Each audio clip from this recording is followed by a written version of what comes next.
Madam Senator, you are a very, very powerful member of the cabinet during the Aquino administration. You had all the resources. You had the NBI at your disposal.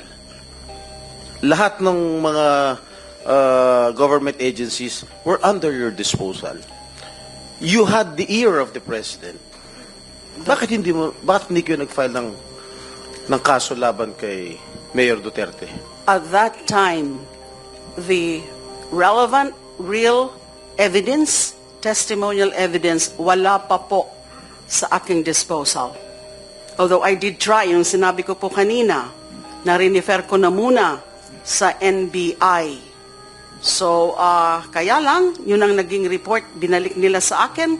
Now, they're trying, pero nahihirapan din sila na i-access yung mga witnesses.